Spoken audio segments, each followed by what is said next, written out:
Salut Quentin, merci d'avoir accepté l'invitation pour venir parler de ton travail ici d'animateur 2D de FX. Salut Benjamin, merci de m'inviter. Avec plaisir et justement je voudrais qu'on parle un petit peu de ton parcours, comment est-ce que tu as appris à faire ça, comment est-ce que tu en es venu aussi à faire du FX, donc qu'est-ce que c'est, etc. Et puis qu'ensuite qu'on parte peut-être sur des exemples visuels que tu aurais à montrer. Donc est-ce que tu peux juste peut-être te présenter un petit peu et expliquer un petit peu comment tu en es arrivé là? Alors, je vais faire mon parcours étudiant. Du coup, j'ai fait un bac général littéraire. Ouais, Après, je suis parti sur une année de fac, un peu chaotique. J'ai fait 3 mois de fac, art appliqué, histoire de l'art, philosophie de l'art, un peu ouais, fourre-tout. Ça m'a pas vraiment branché parce que c'était très théorique. Du coup, j'ai arrêté au bout de 3 mois. Je suis parti, j'ai fait des petits boulots le reste de l'année. Et puis je cherchais un peu ce que je voulais faire. Du coup, j'ai opté pour faire une mise à niveau à appliquer. donc à Donc ce j'ai moment-là fait tu une... n'avais pas, t'avais pas le côté animation et tout, c'était vraiment le dessin et tout Non, ça uniquement? je savais pas. Ouais, c'était dessin, ça c'était Ouais, sûr. J'hésitais entre. J'aurais bien aimé l'illustration, tu vois. Je voulais faire de l'illustration, mais je me disais c'est pas un truc. J'étais en mode concret, tu vois. Je me disais est-ce qu'on peut en vivre vraiment d'illustration? ouais. Il C'est y a, il y dur, a moins le tu vois. côté passer d'un truc à un autre, comme dans un studio d'anime et tout ça. J'ai l'impression que c'est beaucoup plus, t'es tout seul, tu dois avoir tant de clients, Ouais, sinon c'est la merde et tout. Donc ça n'a pas l'air ouais, évident, c'est ça, ouais. ça. Et puis, c'est quoi tes clients? Est-ce que tu fais un peu de bande dessinée? Je savais que la bande dessinée, ça payait pas des masses. Mm. Ouais, Euh, et donc, je réfléchissais à un moyen de trouver une activité artistique qui me permette d'en vivre, quoi. Tu vois, c'était un peu ouais, ça le truc. Et en mise à niveau à appliquer, tu es très large. Tu explores un peu toutes les pistes possibles au niveau des professions que tu peux avoir en débouché. Donc, tu vas avoir du stylisme, du motion design, de la communication visuelle, du design d'objets. Enfin, tu as tout et n'importe quoi en mise à niveau. Donc, ça te permet un ouais. peu de voir ce qui te plaît le plus. Et on avait eu un petit atelier d'anime, tu vois. On devait faire un petit clip avec la technique qu'on voulait. Donc, j'ai fait mon premier truc d'anime, mon premier petit projet d'anime perso là, à ce moment-là. Et c'est là que ça a un peu fait le déclic où je me suis dit, OK, c'est ça que je veux faire. Et puis, je pense qu'il y a du boulot et qu'on peut en vivre Mm. pas facilement, mais en tout cas plus facilement que l'illustration, quoi. Ouais, Donc, j'ai fait cette mise à niveau-là. Après, je suis parti sur un DMA cinéma d'animation. ok. J'ai quand même postulé dans des écoles d'illustration et d'animation. Tu vois, j'ai fait les deux. Et j'ai été accepté dans le DMA de cinéma d'animation. Donc, je suis parti de ce côté-là. J'aurais été accepté en illustration, ça se trouve, je ferais de l'illustration. Donc, il y a un petit peu des choix comme ça qui se font malgré Selon toi. là Tu vois, où on peut être aussi à ce moment-là, voilà, quoi. c'est Ouais. ça aussi. Faut se laisser porter et puis prendre ce qui arrive. Et c'était le cinéma d'animation, tu vois, DMA. Donc, Et j'ai c'était à fait quel deux endroit ça? ans à Cournon d'Auvergne. Ok. C'est à côté de Clermont-Ferrand. C'était la première promo de cette formation-là. Donc, c'était un Ouais, peu, on essuyait les plâtres. C'était un peu le, le- les profs apprenaient un peu en même temps que nous, tu vois. ouais, Donc, c'était niveau technique et niveau apprentissage vraiment technique, c'était un peu freestyle, mais on avait un vrai cadre vraiment bien. Les profs, ils étaient motivés et tout. Donc, on était un peu livrés à nous-mêmes sur le côté technique, mais on avait un super cadre pour apprendre. Donc, ça compensait.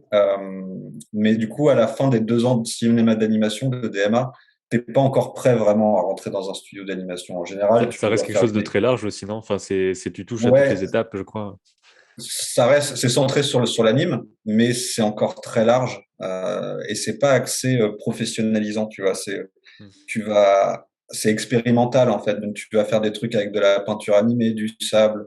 Tu vas apprendre un peu de base d'anime 2D vraiment, mais c'est pas ça qui va te permettre de rentrer dans un studio d'animation à la sortie des 2 ans de DMA, tu Donc c'est peut-être là que se fait vois. aussi la divergence entre le côté plus plasticien, comme on dit dans les écoles d'art que j'ai fait, tout ça, Exactement. Ouais. et le côté vraiment technicien c'est artistique aussi, bien sûr, mais c'est plus, tu vas rentrer dans l'industrie ou tu vas rentrer dans le domaine artistique au sens large, d'essayer de vivre de tes œuvres à toi, ce qui est bien plus dur aussi, je pense, Ouais, pour quand ouais, même faut se ouais, ouais. démarquer et tout ça. Ouais.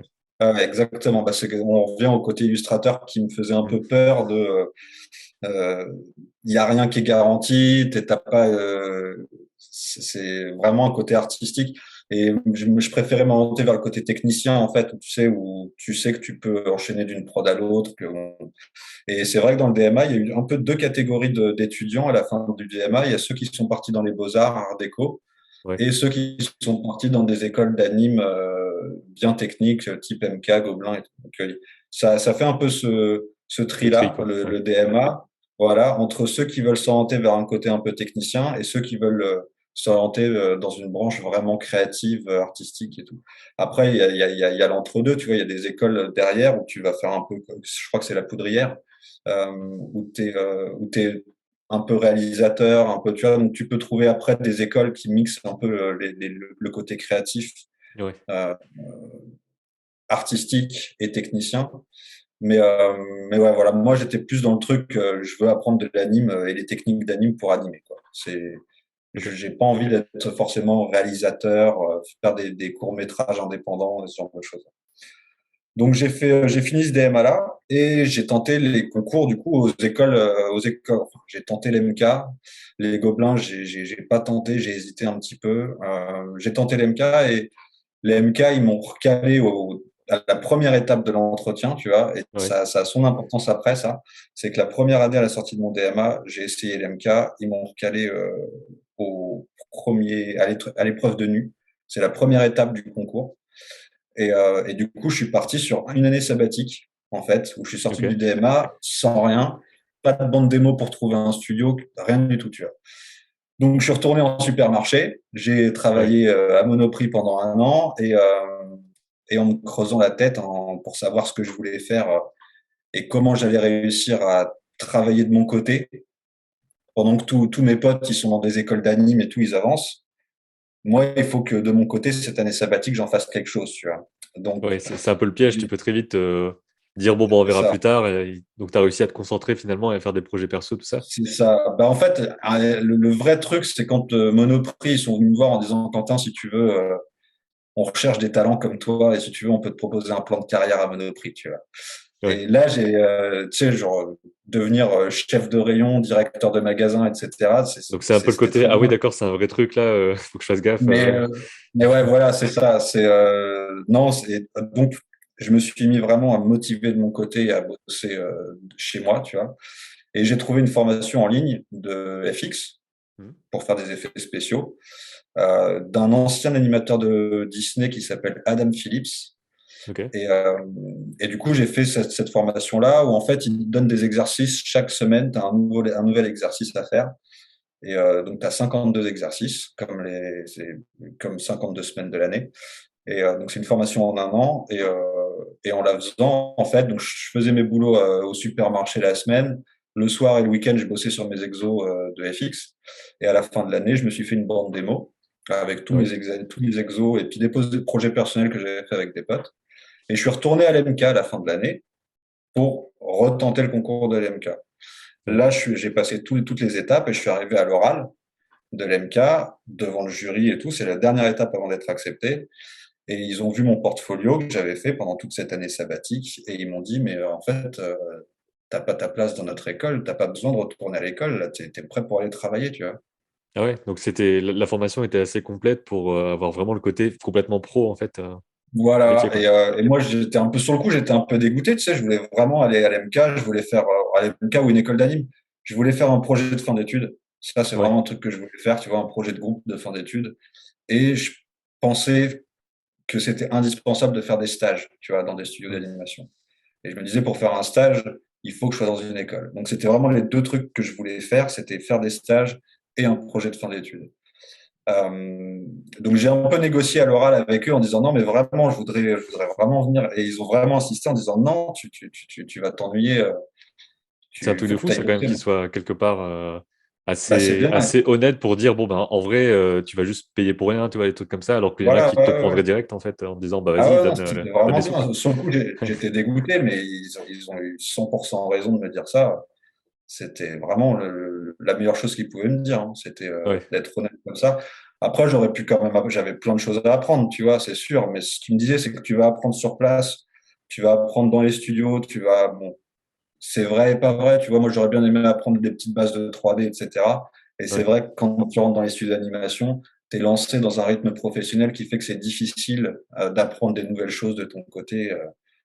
Voilà. Mais quand même, c'était le meilleur conseil qu'ils pouvaient me donner. Donc, en fait, j'ai balancé ma bande démo en ligne et très vite, j'ai trouvé du boulot. Parce qu'à cette époque-là, en FX, donc c'était il y a 8 ans, en FX, il y avait vraiment 10 à Il y a de 15 la personnes place. en France. Tu vois. Ah ouais, il y avait de la Ouais. place. Il y a toujours de la place, mais il y a un peu plus de monde qu'avant. Mais vraiment, à l'époque, je peux te citer même pas 10 animateurs FX, quoi. Ouais. Euh, Et et juste pour faire la transition entre le côté, justement, pas d'école d'animation et ensuite les studios, juste, est-ce que tu pourrais expliquer un petit peu ce que c'est l'animation de FX en 2D ouais, et aussi comment est-ce que tu as voulu faire ça aussi? Parce que certes, tu étais dans le côté dessin animation, mais pourquoi est-ce que tu as voulu faire des effets, des effets en fait, plutôt que ouais. de l'animation de personnages, tout ça? Alors les FX, c'est en gros tout ce qui est animation, hormis les persos. C'est tout ce qui est pas les personnages. Ouais, Donc ça va être les explosions, les flammes, la fumée, les liquides. Généralement, c'est ça. Tu vas te retrouver aussi à animer, par exemple, des trucs un peu moins évidents. Tu vois, tu vas animer des objets, des arbres au vent. Tu vois, tu vas animer ce qu'on appelle des props, c'est des objets. Donc par exemple sur Klaus, on a animé des papiers cadeaux qui se déchiraient. Tu vois, genre des enfants au pied du sapin de Noël qui ouvrent des cadeaux et nous, on va animer l'emballage du cadeau qui se déchire. Mais la ouais, plupart du temps, les trois quarts du temps, tu vas animer des super pouvoirs, des explosions, des flammes, des trucs comme ça. Donc c'est ça les effets spéciaux. Et pourquoi je suis rentré là-dedans, c'est en fait l'animation de personnages, ça me plaisait, mais je trouvais que c'était super très très technique mm, et très très cadré. Tu vois, un modèle, tu as le caractère designer, il va te faire un modèle du personnage, de face, de côté, de dos. Et toi, en tant qu'animateur, ton travail, c'est de le restituer parfaitement à l'image, ce personnage-là. ouais, Et ta marge de manœuvre, elle est quand même très limitée par rapport à ça. Euh, c'est un défi qu'un animateur de personnage va adorer justement. Tu vois, c'est vraiment après c'est des questions de goût. Tu vois, et moi j'aimais le côté un peu instinctif des FX où ça peut aller très vite et où c'est assez libre en fait. T'as pas un modèle à suivre et s'il y a un modèle à suivre en général c'est toi qui l'a créé. Tu mm. Il y a quand vois. En même un général style, j'imagine, plus ou moins ouais cartoon, voilà, plus ou moins réaliste, mais c'est voilà. pas non plus C'est aussi ça. précis que le personnage, il a cette forme exacte et tout ça. Exactement, voilà, c'est ça. Tu as un style, faut que tu t'adaptes à ce style, mais après, t'es un peu plus libre. Et, euh, et voilà, ça me plaisait. Euh, et, et puis, ça va vite à faire, tu vois, un personnage. En fait, je m'en suis rendu compte dans les premiers exercices que j'ai fait en suivant cette formation en ligne.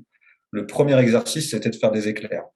Et, euh, et en fait, en une demi-heure d'anime, bah, ça y est, t'as un éclair, ça pète à l'écran et c'est trop cool, tu vois. Ouais, Euh, pour avoir une animation de personnage qui prend vie, parce qu'il y a un truc génial dans l'animation de personnage, c'est quand tu vois que ton personnage il prend vie, tu vois. C'est là le vrai plaisir, je trouve, dans l'animation de perso. C'est une fois que tu as fini ton anime, que tu mets lecture et que tu te dis, ah, c'est vivant, ouais, tu vois. Et c'est une sensation incroyable, ça. Mais ça met des jours, des fois. Tu vois, par exemple, un personnage qui va prendre une bouteille d'eau et qui va boire, tu vas passer une semaine à travailler sur le mouvement, etc., avant d'avoir ce personnage qui va boire. Et des fois, c'est très fastidieux. Et ça me plaisait pas trop. Et l'animafix, ça va super vite à faire. Tu peux faire 4, 5 scènes différentes en une journée si tu vas vite. Et du coup, ça me plaisait beaucoup. Après, il y a un truc que j'ai remarqué aussi avec d'autres, en discutant avec d'autres animateurs FX, il y a une petite partie des animateurs FX qui faisaient comme moi, je faisais du graphe à l'époque, je faisais du mm, graffiti à une époque. Et il y a beaucoup d'animateurs FX qui viennent du graphe, en fait, on s'en est rendu compte. C'est un ok. peu le profil skate. Ensuite, le skate est remplacé par le graffiti et le graffiti, on fait des FX après. Il Et doit y le avoir un lien côté entre le graphe, forme, graphisme particulier, quoi. exactement, Ouais. c'est ça. C'est en fait, c'est le truc, c'est le lien que je vois entre les deux, c'est le travail ouais, des formes, de la recherche du graphisme de se prendre la tête sur comment une courbe, un angle, chercher les tensions dans les formes et tout. Et le côté un peu abstrait, tu vois, c'est ça aussi qui est cool, je trouve, dans les FX. Il y a un côté un peu abstrait euh, qui est plaisant, voilà, que Ouais. moi j'aime beaucoup. Tu vois. Ok. Et Voilà, donc là, donc c'est ça. ça fait que tu avais cette démo, on t'a dit, viens pas dans l'école parce que tu peux déjà la proposer. Et ensuite, tu dis que tu l'as mis en ligne et que tu as trouvé du travail rapidement, mais c'est quelqu'un qui a cherché Demoril FX sur Vimeo, des choses comme ça, qui ensuite t'a Ouais, trouvé, ou est-ce je que tu as pense. démarché des choses? Bah, la seule fois où j'ai démarché, j'ai posé ma bande démo sur un groupe Facebook. Je crois que c'est soit l'animation tue, soit je bosse dans le jeu vidéo. Ouais, Le groupe Facebook, je sais plus, et ça avait un peu tourné parce qu'à l'époque vraiment il y avait personne en FX. Du coup, il y a une bande démo FX, tout le monde était content d'en voir une. ouais, Maintenant, commence à y en avoir beaucoup plus, mais à l'époque vraiment c'était, t'avais Guillaume de Groot, Naoki Araiza, Kozal, Olivier Malric, et de tête c'est tout ce que je peux te citer comme animateur de ouais. l'époque. Euh, et puis j'avais fait un petit message en disant salut, j'arrive sur le marché de l'emploi, machin, voilà ma bande démo, n'hésitez pas si vous avez des trucs, des propositions de boulot. Et puis j'ai commencé mon premier contrat, c'était pour une start-up qui fait du casual gaming, tu vois, donc c'est le genre de contrat où on déconseille aux étudiants qu'on déconseille aux étudiants de prendre. Tu vois, c'est le genre de Ouais. contrat où on te met en concurrence avec des stagiaires. Vu que tu es auto-entrepreneur, on te paye une misère et on te dit, grâce à ça, tu auras ta première expérience et de la visibilité. Hmm. Le Et fameux ça, c'est le truc. genre de truc où on dit, vaut mieux éviter, c'est pas bien de faire ça. Et en même temps, tu vois, c'est compliqué de pas passer par là pour se faire sa première expérience. Ouais. Euh, donc, ce serait à refaire, je le referai quand même. Donc, j'ai fait ça pendant 6 mois. Et après, j'ai eu mon premier vrai contact pour un premier vrai studio d'animation, c'était Tinto, qui est un studio à Paris. Et j'avais bossé sur la saison 1 de Pyjamasque. Voilà. Ça, c'était mon premier vrai studio d'anime où je me suis dit, ça y est, ça, enfin, je mets les pieds dans un studio d'animation. Ouais. Et voilà. Et donc, c'est tu arrives dans un studio d'animation et tu te rends compte que ça n'a rien à voir avec ce que tu imaginais par rapport aux études. Euh, et c'était open space avec 50 personnes, 2 étages, que des Ouais. open space avec des bureaux tous les mêmes. Et c'est vrai qu'il y a un décalage par rapport à ce que tu peux imaginer en tant qu'étudiant et la réalité d'un studio d'animation. Pour autant, c'était très cool et c'était une super expérience et j'ai adoré bosser sur Pyjamas. Et Mais je d'ailleurs, m'attendais pas à ça. la partie FX, donc toi, tu fais du FX en 2D, mais ça s'intègre parfois dans des productions en 3D, que ce soit des cinématiques de jeux, des jeux en eux-mêmes et tout ça. Donc, tu as quelque Tout à part fait. une marge de manœuvre un peu plus grande aussi, en faisant du FX, Ouais. qui peut se mettre un peu partout dans des jeux vidéo, dans de la pub, dans des Ça, machins. c'est vrai.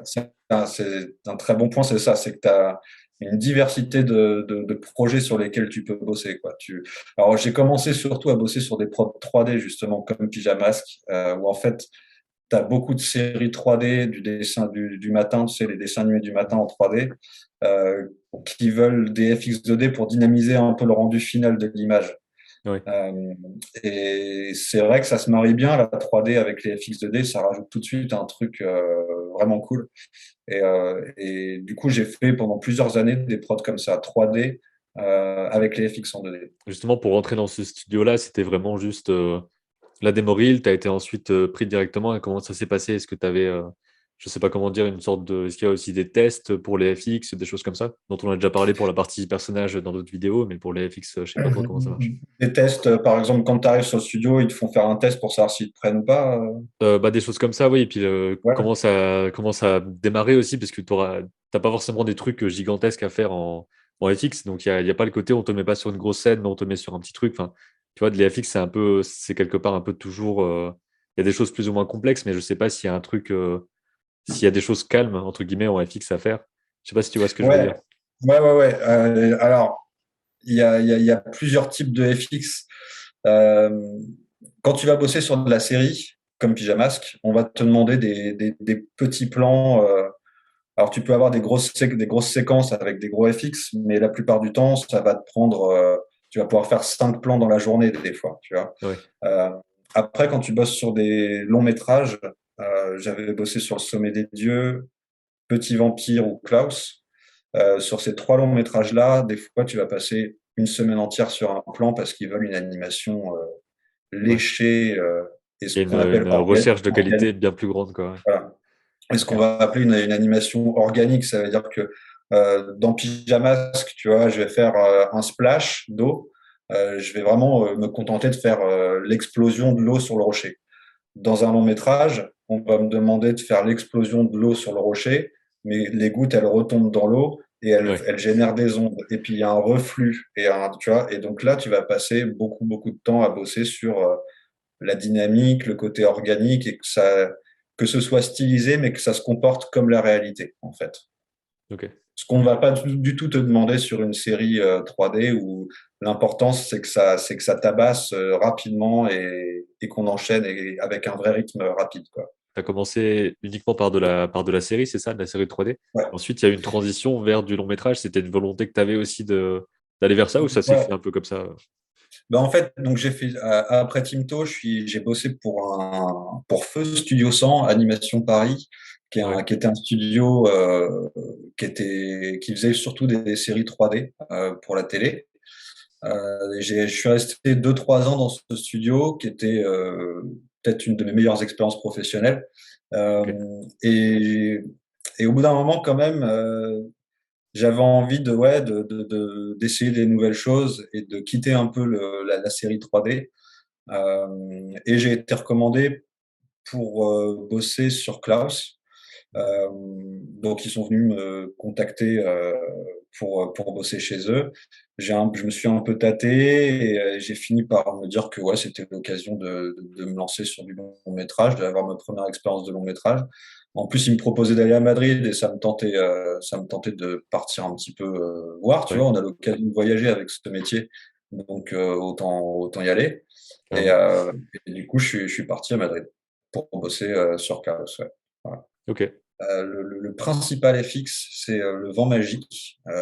Donc, ceux qui ont vu Klaus et ceux qui l'ont pas vu, attention, il y a peut-être des spoilers dans la bande démo. Alors Klaus, c'est un film où il n'y a pas énormément d'FX en fait, tandis que dans les séries 3D pour la télé, t'as une pile de plans à faire à l'avance et tu sais même pas comment tu vas réussir à faire autant de choses.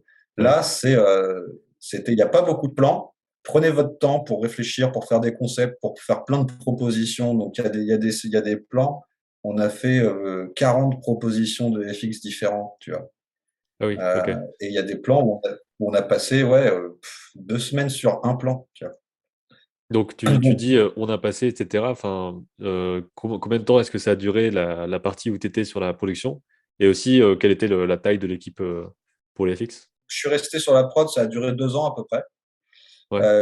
Donc, Je c'est suis très arrivé long, en... même pour une Ouais, c'est production. très long, c'est Ouais. très long. 2 ans pour une minute 23 d'anime.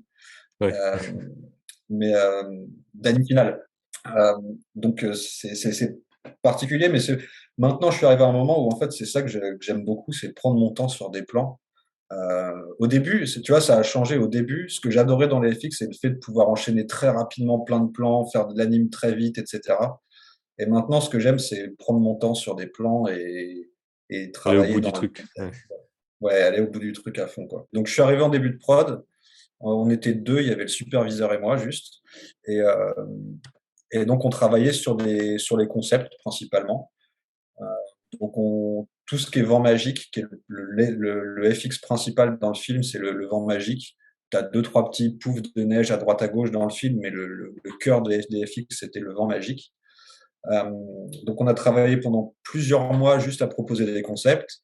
Et Donc, ça veut dire ensuite, différentes formes, différentes vitesses de voilà, mouvement, des trucs comme ça. exactement. Différents styles de texture, de mouvement. Et c'était vraiment dans les détails, comment les feuilles vont bouger. Ensuite, techniquement, est-ce qu'on va faire une petite partie en 3D, en 2D? Donc, c'était vraiment le concept de A à Z, réfléchir au look et à la manière de le faire techniquement, tu vois.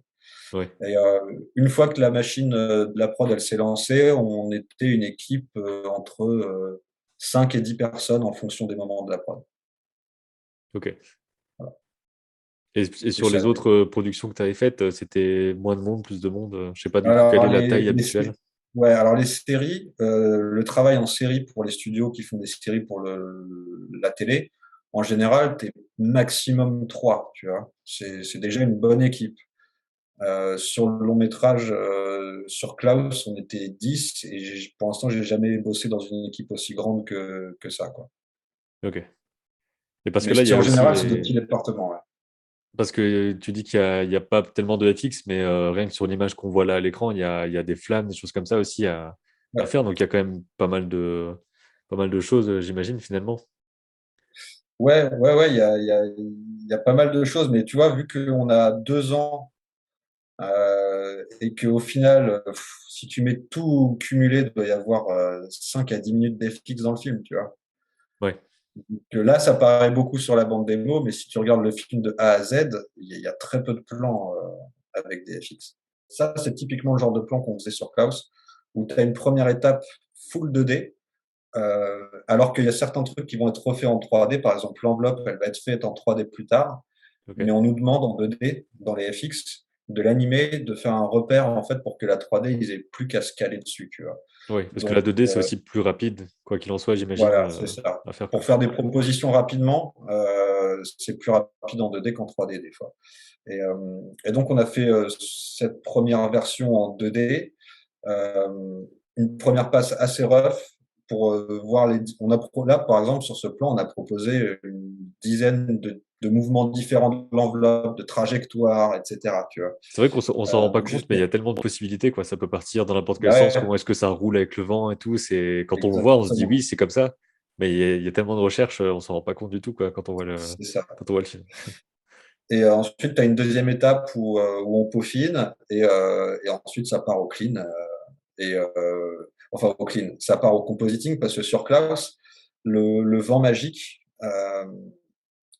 c'est fait avec une brush texturée et où on jouait sur l'opacité tout de suite. Donc en fait, c'est pas du tout de l'animation comme on fait d'habitude où tu prends une brush 100% opaque avec enfin la brush de base. Ouais. Là, c'était une brush texturée avec une opacité légère. Et du coup, on animait un peu comme du pastel ou du crayon à papier, tu vois. Donc voilà, ça, c'était le côté un peu marrant sur Klaus, c'est qu'on avait cet FX qui était un peu inédit dans le procédé, quoi. Tu vois. C'était pas comme d'habitude où tu dessines. Là, tu avais un côté où tu coloris un peu et c'était plutôt sympa à faire. Ouais. Mais très, très long, du coup. Et juste pour préciser un peu, donc là, dans la démo qu'on voit ici, donc il y a déjà l'animatique 3D qui est là, quoi, enfin des éléments qui sont placés. Et je vois qu'il y a déjà aussi le ref de l'animation qui est fait parce que forcément, les FX vont aussi se baser sur là où est le personnage et tout, j'imagine. Donc il y a ce côté aussi, à quel moment tu arrives dans le processus. Ça dépend vraiment des plans. Ça, c'est du cas par cas. Tu as des plans où on va avoir besoin du décor final. Par exemple, tu vas avoir un plan où il va y avoir une tempête de neige et puis du vent et un peu de neige qui va rebondir sur des tentes. Par exemple, tu sais, il y a des tipis. Il y a des Ouais. tipis d'indiens un peu. Et là, dans ces moments-là, quand il y a une interaction avec le décor, là, on va avoir besoin du décor final. Mais il y a des plans, par exemple, comme celui-là, où on a juste besoin du sol. Tant que le sol il est défini au layout, le layout, c'est ceux qui posent les éléments de base de la scène. Des fois, on a juste besoin du layout. Et en fait, ça fait partie des choses dont on va discuter avec les autres chefs de département ou les autres artistes.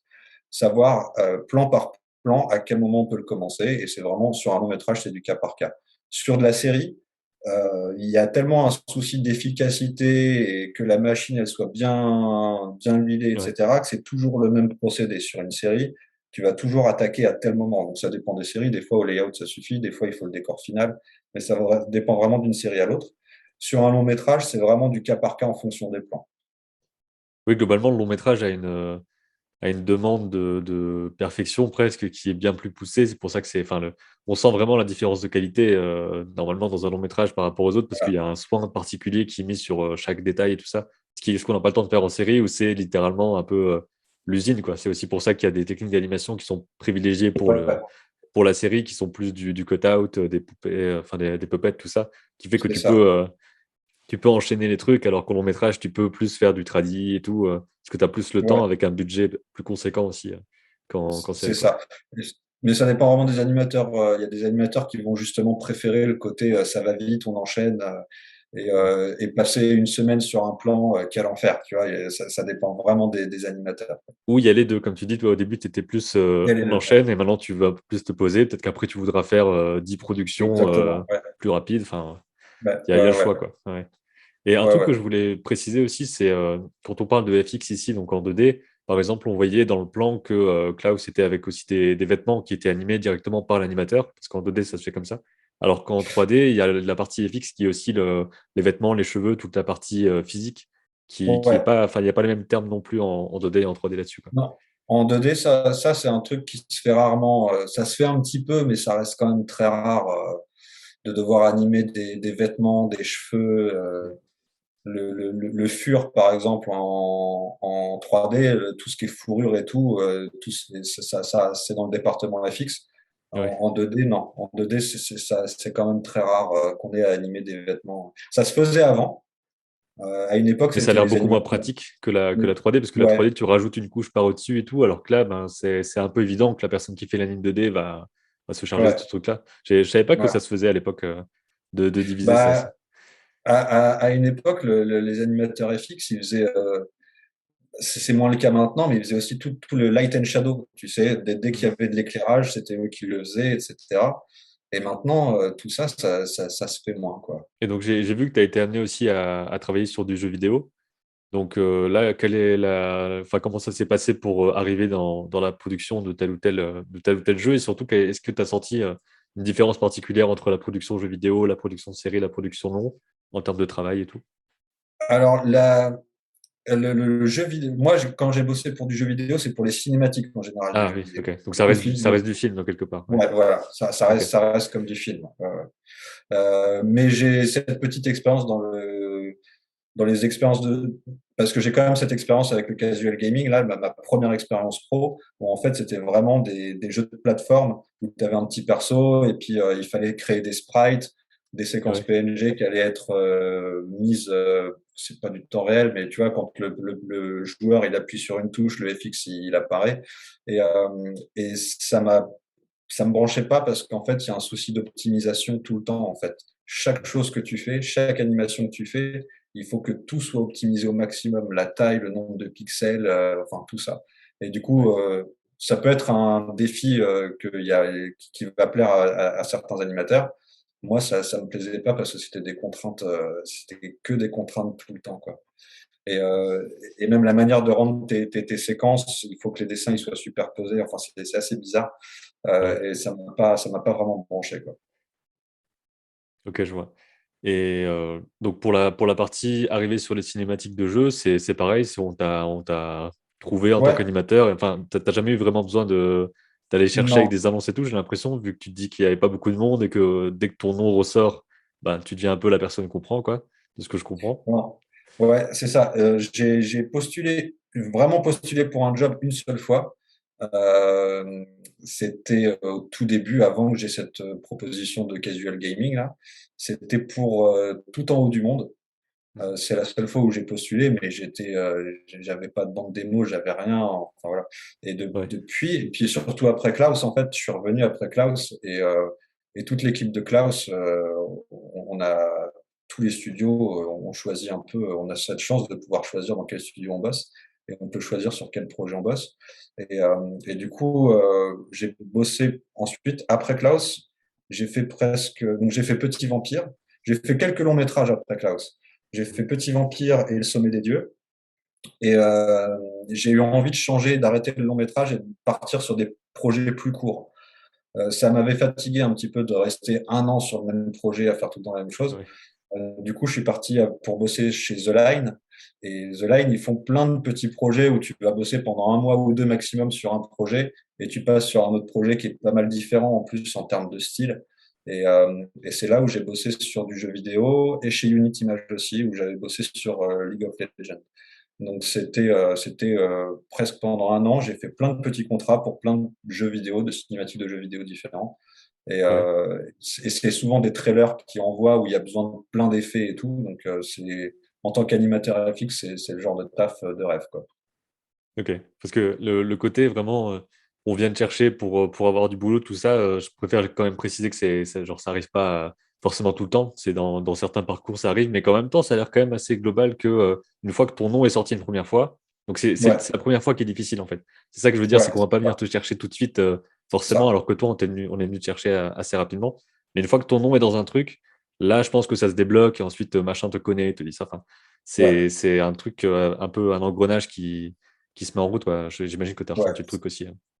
C'est complètement ça. Et en plus, les FX2D, c'était déjà à la mode quand j'ai commencé, mais ça l'est beaucoup plus encore maintenant. Il y a deux, trois fois plus de production qu'avant, en fait. Ouais. Euh, du coup, dès que tu as un niveau correct, euh, t'étais appelé, tu trouves du taf facilement. Un des problèmes, c'est que en fait, plus le temps passe et plus les productions ils cherchent des seniors, des animateurs seniors très bons. Tu vois, ils veulent de la grosse qualité. Et du Senior, coup, c'est à partir de plus de 5 ans d'expérience. Je sais plus comment c'est calculé, mais bah c'est un peu, ouais, on va dire enfin, c'est en gros, quoi. ouais, c'est Ouais. plus, en gros, c'est plus de 5 ans d'expérience. Ouais, ouais, ouais, c'est ça. Et du coup, en ce moment, il y a ce petit basculement où les studios ils veulent des seniors. Tu vois. Donc, j'ai l'impression que maintenant, euh, quand tu es un jeune animateur FX, des fois, tu as un peu du mal à trouver des prods intéressantes parce que les prods intéressantes, ils veulent des seniors. Ok. Mais bon, moi, quand j'ai commencé, il y avait tellement peu d'animateurs FX qu'ils cherchaient même pas des seniors, ils cherchaient des animateurs FX. Ouais. Ça avait l'air pas évident d'en trouver, donc dès que tu en avais Ouais, un, voilà, hop. c'est ça. Donc là, déjà, on voit que tu utilises Harmony sur cette production-là, mais parfois tu utilises TV Paint aussi, je crois. Donc est-ce que c'est Ouais. les productions qui t'imposent un truc ou est-ce que tu le fais un peu selon ce que tu veux?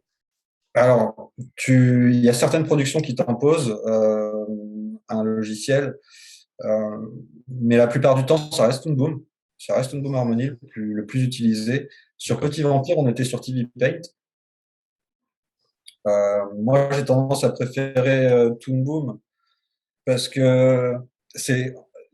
Je sais que par exemple, Adrien Gromel, il va préférer TV Paint Ouais. parce qu'il y a un côté un peu plus tradi, tu vois, dans ce logiciel que dans Toon. Euh, mais je pense que c'est aussi lié c'est une des différences entre l'animation de personnage et de FX. C'est que dans l'animation de FX, tu vas avoir beaucoup plus tendance à réutiliser certaines de tes animations. Et Ouais. du coup, le fait que ce soit du vector, c'est très utile. Tu vas être amené à prendre un bout de fumée, à l'agrandir, à le retourner, à le mettre au fond. Tandis quand tu fais une animation de personnage, tu vas pas réutiliser beaucoup de choses. Tu vas Ouais. dessiner chaque image. Tu vois. En FX, on va tendance à trouver des petites triches et du coup à dupliquer nos calques, etc. Et quand c'est vectorisé, c'est quand même beaucoup plus pratique. Et c'est pour ça que pour l'animation FX, Toon Boom, je trouve que c'est plus adapté que TV Paint. Ok. Je comprends. Et donc, tu as des prods quand même qui t'imposent leur logiciel, mais la plupart du temps, on te laisse libre. Le vrai truc, c'est l'export final. Ils vont te demander, on veut tel type d'export. Qu'importe le logiciel que tu utilises, tant que tu peux nous fournir ce genre d'export, tu Ouais. te débrouilles. Ok. Donc ça, c'était une séquence, c'était un plan que j'avais fait pour The Line, où tu as deux persos qui sortent d'un nuage de fumée. Et donc, je devais faire la fumée qui lèche les corps, tu vois, Ouais. eux, ils s'extraient de la fumée et du coup, ils voulaient une fumée bien cotonneuse. Et d'ailleurs, ça, c'est un truc où là, on voit que tu as la fumée qui est en couleur et quelqu'un qui fait de l'animation va pas, enfin, va très souvent pas se charger des couleurs aussi. Donc en FX, Ouais, tu vas souvent aussi mettre la couleur et donc aussi la lumière sur ouais, tes effets. ouais. Ça, c'est une des différences aussi. C'est on a tendance à travailler avec des formes, des shapes. Tu vois, euh, on va faire un rough à la ligne très rapide et dès que possible, en tout cas moi c'est comme ça que je fais, dès que possible, je mets des aplats de couleurs et ensuite je Ouais. viens sculpter mes formes. Une des différences entre l'animation de personnage, c'est que du coup le mec qui va animer le caractère animateur qui va animer le personnage, il va travailler à la ligne, il va dessiner son personnage à la ligne, comme ça. Et nous en FX, on va travailler très rapidement à la ligne et dès que possible, on va ancrer notre design et ensuite, on va venir avec la gomme et on va venir sculpter, tu vois. Ouais. C'est une grande différence entre l'animation de personnage et de FX. C'est que nous, on travaille à la shape, tu vois. On va sculpter notre animation, notre Et surtout, design. c'est tout ce qui va compter là-dedans. C'est parce que en animation de personnage, il y a le côté silhouette, etc., qui est aussi importante, bien sûr, pour la forme principale. Mais en FX, il faut vraiment que, par exemple, s'il y a un éclat, il faut qu'il y ait la frame qui soit vraiment de telle forme impactante et tout. Il y a un truc aussi beaucoup plus vif. Il y a plein de choses qu'on va pas voir à l'œil nu, mais qu'on va sentir dans l'effet, des choses comme ça. Ouais, ouais, ouais, ce qu'on appelle les flash frames, où Ouais, avant une explosion, pendant 2 images, tu as l'écran noir avec les détails blancs. L'image d'après, c'est inversé, c'est l'image blanche avec les petits détails noirs pour avoir un côté stroboscopique là qui vient te percuter l'œil et que tu vois pas vraiment dans le détail, mais si tu regardes, ça marche bien, ça t'envoie un grand flash dans la tête. Et des fois, ces images-là, ouais, tu vas passer beaucoup de temps à travailler sur cette image, ce qu'on appelle les flash frames là. C'est du subliminal en plus, hein. C'est des images subliminales au final, ce truc-là. Mais voilà, ça c'est la grosse différence entre l'animation de personnage et l'animation de FX, c'est que nous on va travailler vraiment la shape, on va la sculpter et on va travailler ce qu'on appelle le negative space. C'est tout l'espace vide qu'il y a autour de la forme. ouais. Et du coup, c'est vraiment deux approches différentes, quoi. Donc ça veut dire qu'il y a aussi un aspect très peinture, volume, des choses comme ça. Évidemment, il y en a dans toutes les parties de l'animation, mais ici, tu dois vraiment avoir une connaissance quelque part de comment mettre une lumière sur une forme pour qu'on comprenne son volume, des choses comme ça. Enfin, est-ce que Ouais, le fait d'avoir fait beaucoup d'observations, ça t'aide? Est-ce que tu analyses plein d'éléments réels pour avoir des références, des choses comme ça? ça aide de regarder des vraies références, de regarder la réalité, tu vois, c'est sûr. Il n'y a pas le truc où tu vas te mettre au bord de la rivière et tu vas attendre pendant 2 heures à ressentir les éléments naturels et tout. C'est pas ça que je veux Ouais. dire, tu vois, mais c'est quand même bien quand tu vas en vacances. Bah, tu vas filmer un peu la mer. Quand tu es au bord de la plage, tu vas filmer les rochers, comment l'eau elle va rebondir contre les rochers. Il y a un plan sur Petit Vampire. J'étais parti en vacances quelques semaines avant et j'avais pris des références à la plage. Mhm. J'avais regardé, je m'étais vraiment, j'avais pris genre une demi-heure pour regarder vraiment comment l'eau elle bougeait dans les rochers, etc. Et ensuite, quand je suis tombé sur Petit Vampire et qu'on m'a donné ce plan-là, en fait, ça m'a Ça tombait complètement bien, quoi. aidé. Et là, il y a le comparatif entre la référence que j'ai pris moi-même et le plan final. Et on voit que comment l'eau, elle bouge dans les rochers, elle fait le flux et le reflux, elle rebondit, elle ressort. Et ça, je pense que le fait de l'avoir observé en vrai, d'avoir pris un peu de temps pour vraiment regarder comment ça fonctionne, ça m'a bien aidé à faire ce plan-là. Sur Klaus, il y a un plan où l'enveloppe, elle devait bouger un tout petit peu. Et on avait du mal parce que c'est un mouvement très, très subtil, tu vois. C'est vraiment, l'enveloppe, il y a le vent qui vient la faire trembloter. Et on avait du mal à l'animer, ce truc-là, et à ce que ce soit réaliste. Du coup, on a posé une feuille par terre, et puis on a légèrement soufflé sur la feuille, on a filmé ça, et ça a débloqué. C'est Nicolas, c'est un de mes collègues dans le département qui l'a animé ce plan-là, et ça a débloqué un truc, et juste après, le plan, il était fait, quoi. Comme dans n'importe quelle référence, il y a une question de tri aussi, parce que c'est pas de la rotoscopie où tu vas reprendre 24 images pour une seconde. Non. Donc, comment est-ce que tu as cette analyse-là? Comment est-ce que tu décomposes un mouvement, des choses comme ça? Est-ce que c'est un petit peu instinctif? Tu testes et tu vois ce qui se passe? Est-ce que tu as un peu des techniques, par exemple, pour l'eau, pour des choses? Ouais, il faut trouver des manières de simplifier la réalité, en fait. Euh, un bon exemple, c'est les flammes. Quand tu vas regarder un feu, si tu rotoscopies ton feu, ça va te faire un truc qui crépite dans tous les sens. Chaque image, elle est complètement différente de l'image d'avant. Et Ouais. ça ne marchera pas du tout. Si tu rotoscopies des flammes, ça rend rien du tout. Ça va être moche. Et du Alors que coup, c'est la en fait, réalité. C'est ça alors que ce qui est c'est un peu la bizarre, c'est que réalité c'est et moins que c'est crédible beau en alors que c'est vrai. vrai, quoi. Ouais. Ouais, ouais. Et qu'en vrai, c'est magnifique, tu vois. Mais si tu le rotoscopies, ça marche pas, c'est moche. Du coup, on va essayer de trouver. Il y a des codes qui ont été faits. C'est par exemple les flammes. En animation 2D, on va avoir tendance à les ralentir. Elles vont être beaucoup plus lentes, les flammes, comment elles bougent en 2D en général. Ouais. Et du coup, tu vas avoir le temps de voir les formes se désagréger, se déchirer, etc.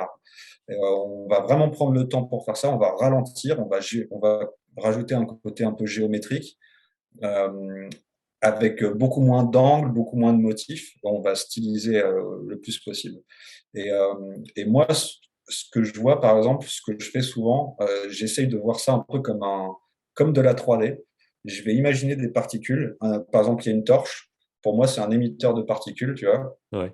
Et je fais des particules qui bougent, qui montent. Comme en 3D, tu vas jouer avec ton système de particules. Et ensuite, juste avec des formes, je vais venir relier ces particules entre elles avec un langage graphique particulier. Et c'est comme ça que je structure, tu vois. Donc, c'est pas du Ok. hasard, c'est pas OK, chaque dessin, je fais un dessin qui soit beau, tu sais, faut avoir une petite logique en fait. Et au bout d'un moment, c'est la logique qui va faire ton animation. On sait pas vraiment. Toi, tu Mhm. vas relier des choses entre elles, mais dans ta tête, tu as une logique particulière sur comment ça bouge, quoi. Ouais, parce qu'il y a quand même forcément des logiques d'arc, des choses comme ça. Donc Ouais, ouais. des choses aussi pour que le mouvement soit correct et que ça parte pas dans tous les sens avec des angles et tout. Donc même si c'est des éléments naturels, peut-être même encore plus parce que c'est des éléments naturels, il faut qu'il y ait Ouais, vraiment cette notion de choses qui tournoient, des choses comme ça. fluide, Souvent ouais, quand on fluide. analyse ça, ouais. Quasiment tous les FX, en fait, enfin les principaux, c'est des fluides. C'est la fumée, le feu, l'eau, tout ça, ça c'est des fluides et ça agit selon l'air ambiant en fait. Et du coup, ça suit jamais une ligne droite, ça fait jamais des angles. Ouais. T'as très rarement ça, à part les super pouvoirs, les éclairs, les trucs un peu comme ça. Mais dès que c'est un élément vraiment naturel, tu vas toujours suivre un arc, tu vas toujours suivre un timing avec un spacing. Tu sais, le spacing, c'est l'espace entre chacun de tes Mhm. dessins. Donc, avoir un spacing qui soit réaliste. Donc, s'il y a une accélération, elle est maîtrisée, ton accélération. Ça ne faut pas que ça accélère, que ça ralentisse, que ça réaccélère. Ouais. Il faut toujours penser à ce que ton mouvement il soit fluide. Et c'est ce genre de choses-là. Par exemple, dans les erreurs qu'on fait quand on commence, c'est on a tendance à oublier ces notions d'arc, à oublier les notions de spacing. Et en fait, une bonne anime, c'est surtout ça. C'est les arcs, le spacing et le design. Et donc là, vu qu'on parle d'analyser aussi des choses réelles et de les simplifier et tout, est-ce que toi ou d'autres gens ont une approche aussi, on va dire, enfin, pas forcément nécessaire, mais est-ce que ça pousse certains animateurs, animatrices FX à avoir le côté scientifique aussi, de comment ça marche la combustion, comment ça marche l'air, l'eau, vraiment de manière un peu plus physique? Parce que je pense pas que ce soit nécessaire vu que c'est vraiment du visuel et du mouvement et tout. Mais est-ce que tu t'es déjà renseigné aussi là-dessus pour voir un peu comment ça marche? Bah, en fait, il y a plusieurs.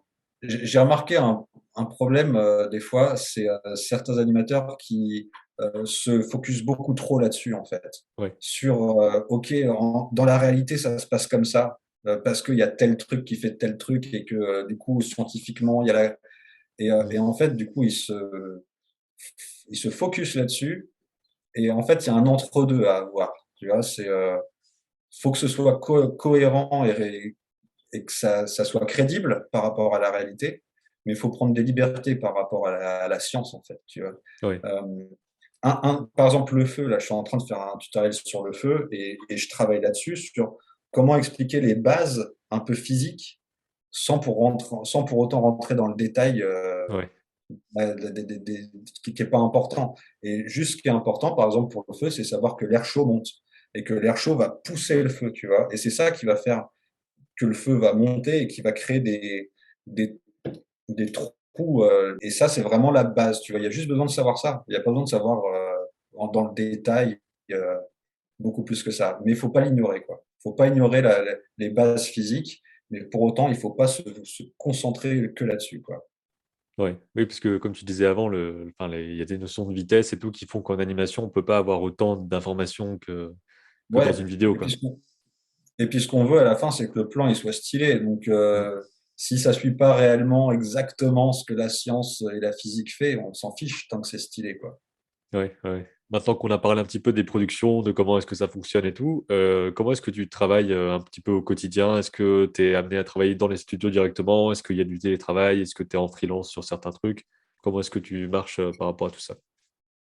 Bah, alors, sur Klaus, on était sur place. En fait, du début jusqu'à Klaus, j'étais toujours en studio.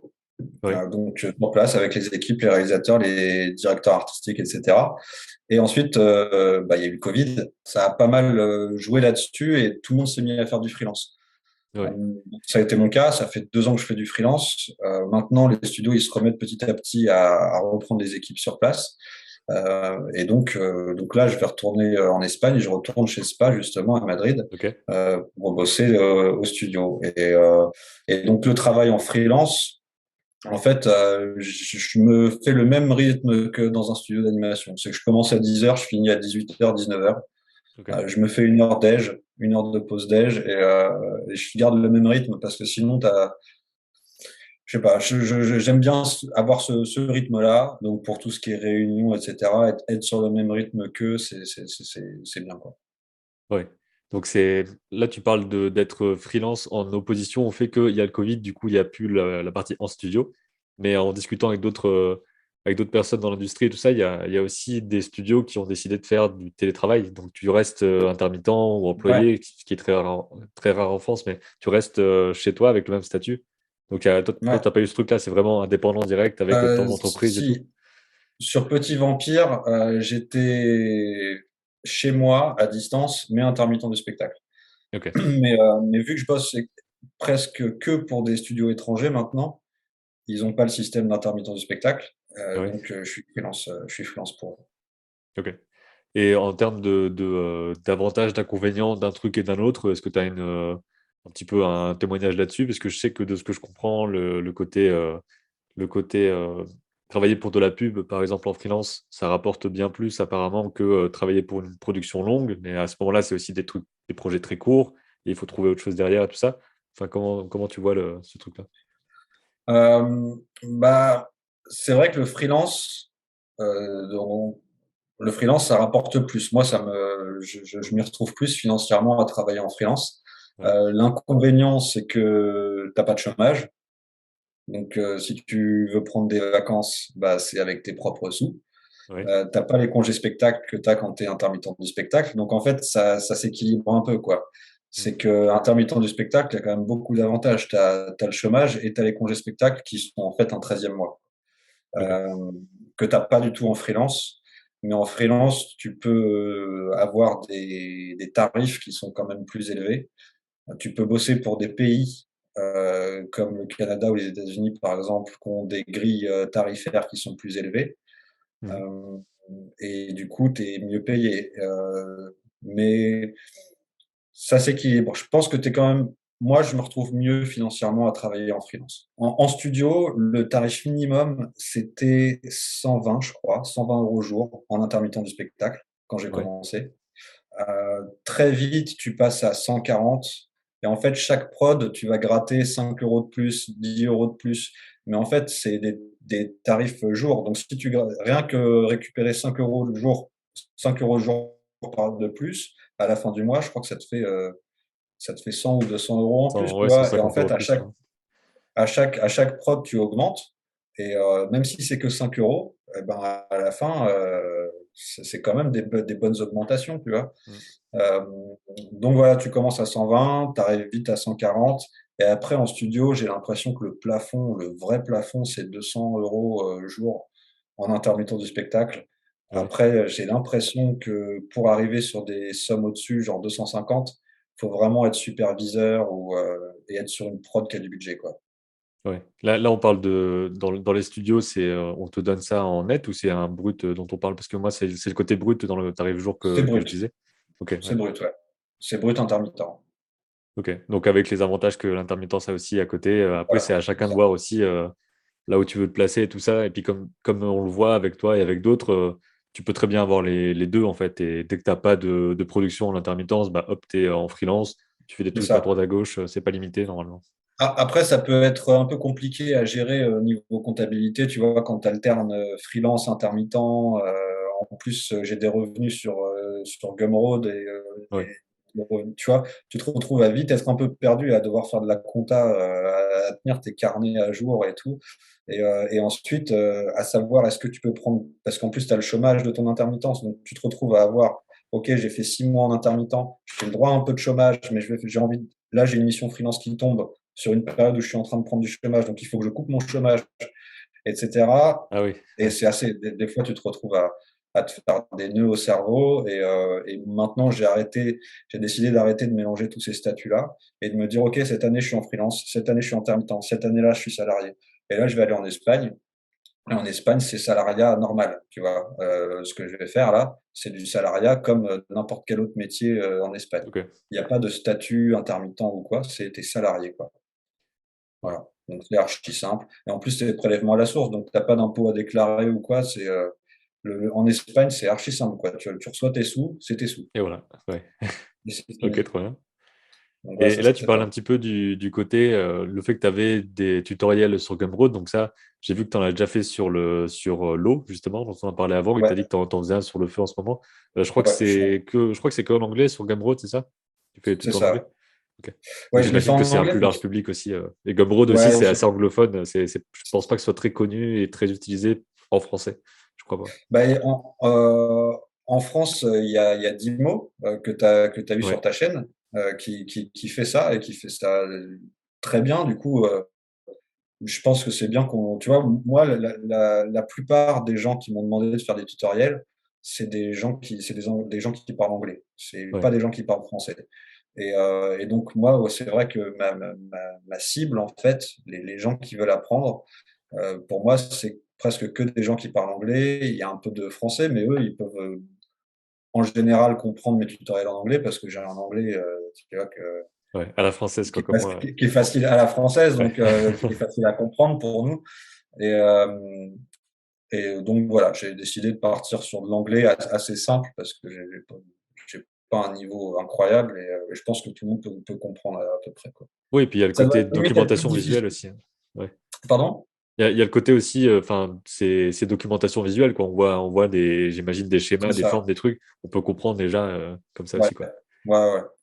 Et puis deux, trois petites notes en anglais. J'ai commencé d'abord à l'écrit et maintenant je me dis qu'à l'oral, c'est quand même mieux de discuter et de pouvoir parler parce qu'en plus, ça me demandait un travail de montage énorme, de caler Ouais. du texte et tout, tu vois. Donc maintenant, je m'enregistre et je parle en anglais. Donc je C'est pense ça. que c'est plus pénible pour les anglophones, justement, de m'entendre parler Peut-être, que, ouais. que pour les gens qui parlent pas, qui sont pas anglais de base. Moi, j'ai eu le cas sur bah, je suis en train d'en faire un là aussi en ce moment, un tutoriel Calipeg en anglais, donc où je le fais en anglais comme je peux, quoi, en essayant de bien faire tout ça. Il y en a un qui avait mis un commentaire. J'ai à la fois appris Calipeg et le français dans cette vidéo, tu vois. Donc je me Ouais, suis voilà, dit, ouais, c'est ça. c'est, ça pique un peu, mais c'est marrant, tu vois. Et je me suis dit, bah oui, Bah ouais, effectivement, je pensais aussi. voilà quoi. Et puis tu Mais te oui, retrouves à j'aime avoir bien. des tics de langage en anglais que t'as pas du tout en français. Moi, je dis so au début de chaque phrase, je fais so, Ouais, so, so, so. Et du coup, je me fais des montages où je retire tous les so, so, so, so, c'est so. ça. Pour essayer que ça ressemble à quelque chose à la fin, quoi. Ouais, Ouais, ouais, ouais. bah, pareil, hein, j'ai le même truc. Mais c'est bien, Ok. tu vois, ça fait développer un nouveau skill un peu, tu vois. Ça t'apprend à parler en anglais Ouais, carrément. Et et à je trouve, expliquer ce que tu fais aussi, parce ouais, que voilà. je sais pas si tu as déjà, enfin, si tu as aussi d'autres choses que le Gumroad, mais vraiment le côté devoir décomposer ce que tu fais et l'expliquer, quelque part, c'est aussi un gros atout qui fait que, enfin, tous Ouais. les artistes ne peuvent pas devenir forcément enseignants parce qu'ils n'ont pas le truc Ah non, c'est d'expliquer leur du truc, quoi. Donc, boulot, c'était hein. une volonté aussi que tu avais Ouais, de partager, d'expliquer tout ça. ouais, ouais. Et puis pour sortir un peu de ma zone de confort, en gros, tu vois, parce que là, je suis arrivé à un moment où je me retrouvais à pouvoir choisir mes prods, à faire les projets que je voulais, pour les tarifs que je voulais, etc. Il y a un côté un peu routinier où tu plus trop Ouais, de défis, quoi, tu vois. Et je me suis dit, bah vas-y, je vais essayer de faire un peu d'apprentissage, du tutoriel, tu vois. Et puis de les faire en anglais ouais, pour apprendre. Parce qu'en fait, en les faisant, j'apprends moi-même des choses que je faisais naturellement. Tu vois, il y a plein de ouais, choses que je faisais spontanément et j'avais oublié pourquoi je les faisais. Et ensuite, apprendre à apprendre, quoi. T'apprends à expliquer, ok, et à réfléchir à ton propre travail, à pourquoi tu fais ci comme ça. Et du coup, en plus, après, tu le fais mieux toi-même, tu vois. ouais. Donc c'est super intéressant à faire. ça. Si ça pouvait me payer aussi bien que les studios d'animation, je pense que je ferais que ça. Tu vois. Ah ouais, ok. Ouais, pour un Que, certain que- temps. Enfin, je ferai une pause de studio, je ferai une pause de projet et je me passerai 2 ans à faire que des tutoriels et des leçons. J'aimerais bien faire ça. Là, pour l'instant, c'est un peu un plaisir. Quand j'ai du temps libre, je travaille dessus. Donc, c'est pour ça que des fois, faire un tutoriel, ça me prend des mois parce que je fais ça quand j'ai du temps libre. J'avance un peu sur le tuto ouais. euh, Et petit à surtout, petit, quoi. ce qui est bien avec ça, c'est comme pour l'animateur dont tu as parlé au début qui a fait sa formation, c'est que tu le fais. Et ensuite, tu peux éventuellement la mettre à jour un petit peu, l'agrémenter et tout. Mais une fois que ton bloc il est là, tu le vends Ouais, pendant 10 ans. Et de toute façon, les informations sont quand même assez universelles et vont pas tellement changer sur comment on fait des animations c'est ça. de FX, quoi. Donc, Bah, c'est un truc pour l'avenir aussi un petit peu.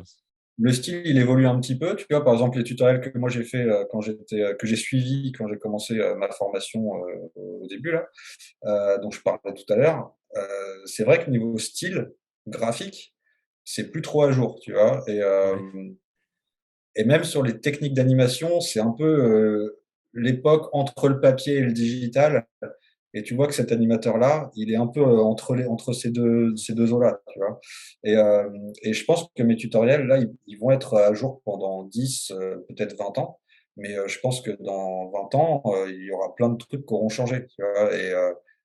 Mais Et qu'on peut en pas prévoir attendant, de toute façon. Donc, ouais. voilà, on peut pas prévoir. Mais c'est vrai que ça a une date de péremption quand même assez grande, quoi. Ouais, ok. Et est-ce que dans les ressources aussi, tu as, des, je sais pas, des animateurs, enfin des animateurs, animatrices en particulier qui t'ont vachement boosté, ou analysé Ouais, leurs animations, t'as donné vraiment ouais, des méthodes et tout? dans les vrais trucs pour apprendre les FX et s'améliorer, c'est de regarder les bandes démos et de trouver des artistes en particulier qui t'inspirent, qui te motivent et sur qui prendre exemple. Moi, c'est Olivier Malric, ma première référence. Et ensuite, tu as Guillaume de Groot, tu as Naoki Araiza, ça c'est mes trois vrais rêves, tu vois. Ouais. Quand j'ai commencé les FX, c'est leur boulot que je regardais en boucle, en boucle, en boucle, en boucle. Et en fait, en regardant, ça c'est vraiment un conseil que j'ai pour tous ceux qui veulent faire des FX et apprendre les FX, rien qu'en regardant des bandes démos, à chaque fois que vous faites des FX, vous mettez les bandes démos avant de faire votre session FX. Petit à petit, votre cerveau, il va analyser, il va comprendre, il va absorber certaines formes, certains graphismes, il va s'approprier ce que vous voyez. Et en fait, tu apprends juste en regardant des bandes démos, mais pas Ouais. juste une fois, hein. La bande démo, tu la regardes plusieurs fois, plusieurs fois, plusieurs fois, plusieurs fois. Moi, il y a une bande démo d'Olivier Malric, elle est incroyable et il y a un niveau de travail pour le comprendre. Il faut des années pour. Tu vois, même maintenant, je la regarde encore aujourd'hui et je comprends Ouais. des nouveaux trucs dans cette manière de faire bouger les formes et tout. Tu vois. Et donc, ouais, c'est surtout ces personnes-là, Olivier, Guillaume de Groot, Naoki Araiza, Causal aussi, Aurélien Ressancourt. Ça, c'est la team qui a bossé sur Arcane, par exemple, Ouais. en FX2D. Voilà, principalement, c'est ça mes références. Et aussi, quand vous regardez, il y a deux manières de regarder les FX pour apprendre. C'est tu regardes juste pour t'inspirer, pour te motiver avant d'animer. Et ensuite, tu regardes en essayant d'analyser vraiment. Tu t'essayes de comprendre. Tu fais du image par image. Tu prends le lien de la vidéo et tu vas sur, tu sais, il y a des sites sur Internet où tu peux faire du image par image. Et Ouais. tu mets ça en image par image et tu essayes de comprendre vraiment pourquoi il a fait ça. Et si tu vois des animations qui te plaisent pas, tu te dis pas juste ah elle est pas bien cette animation, tu essayes de réfléchir pourquoi elle me plaît pas, pourquoi cette forme-là elle est pas belle, tu vois. Ouais. Il faut vraiment essayer de comprendre pourquoi ça me plaît, pourquoi ça me plaît pas. Pas juste être spectateur et regarder comme ça, tu vois. Quand tu regardes un truc, faut essayer de comprendre pourquoi ça te plaît et pourquoi ça te plaît pas. Et j'imagine que pour l'entraînement en lui-même, c'est peut-être encore plus évident que pour les animations de personnages, parce que pour un personnage, on aura tout de suite envie de faire un personnage qui court, qui saute, qui fait des trucs de fou. Alors que pour les FX, j'ai l'impression que tu peux assez vite décomposer en bah, je fais une goutte qui tombe dans de l'eau, je fais une flamme qui fait une petite explosion comme ça. Donc est-ce que tu as aussi des conseils là-dessus, ou en tout cas des petits exercices un peu typiques Ouais. pour s'entraîner? Euh, alors déjà dans les conseils, c'est de pas commencer à faire des grosses séquences, des gros plans. T'as tout de suite envie de faire une tornade ou de faire une Ouais, explosion incroyable, etc. Et tu vas passer 3 jours à bosser sur un plan. sans trop comprendre ce que tu es en train de faire. Et par exemple, idéalement, il faut se faire plaisir. Quand tu fais des FX et quand tu veux progresser, quoi que tu fasses, en fait, faut que tu t'amuses et il faut que ça te plaise. Donc, il faut pas non plus se mettre des limites trop grandes. Mm. Donc, il faut quand même se faire plaisir, mais il faut pas non plus partir dans tous les sens. Et l'idéal, en fait, c'est de faire des petits exercices, plein de petits exercices, petit à petit. Et en fait, avant de faire un gros splash avec l'eau qui remue, les bulles, etc., tu fais d'abord une petite goutte d'eau, tu comprends comment l'eau elle se sépare, comment euh, une grosse masse d'eau, comment elle se sépare en petites gouttelettes. Il faut que tu essayes de comprendre ça, comment les formes elles se détachent les unes aux autres, la résistance, etc. En fait, c'est un peu comme de la 3D, il faut comprendre les bases en fait. Et ensuite, tu joues avec. Je vois vraiment ça comme ça, tu vois, tu as ton émetteur de particules, tu as le principe de gravité, de viscosité, de machin, etc. Et en fait, il faut que tu apprennes un petit peu les bases de ça. Donc, au début, tu fais une petite flamme. Ensuite, tu vas faire un incendie. Tu vas faire une Ouais. explosion. Avant de faire l'explosion, il faut savoir animer de la fumée, un petit peu comment ça fonctionne. Tu vois. Et ensuite, aussi, faut se dire qu'il y a beaucoup de choses qui sont similaires. Par exemple, le feu et la fumée, c'est presque la même chose, en fait. Ça va être- tu peux prendre une animation de feu et ensuite, juste t'arrondis les angles. Tu viens arrondir les angles, tu mets ça en gris et tu mets un peu de flou et ça devient de la fumée. Tu vois. Ok, je vois. Et des fois, on est paralysé en se disant ah, je sais faire ça. Mais une fois que tu as les bases du feu et de l'eau, en fait, tu sais faire plein de choses. Ouais, c'est des dérivés avec des Ouais, paramètres un peu plus, un peu moins. Je vais rendre ça plus c'est visqueux, moins ça. machin. Ouais. C'est Ouais. ça. Ok. La neige, par exemple, la neige, c'est une sorte de fumée qui retombe, tu vois. Mm. Moi, je le vois comme ça. Tu vois, c'est comme de la terre, c'est comme. Tu vois, donc, en Ouais. fait, il y a plein de choses qui sont communes, quoi.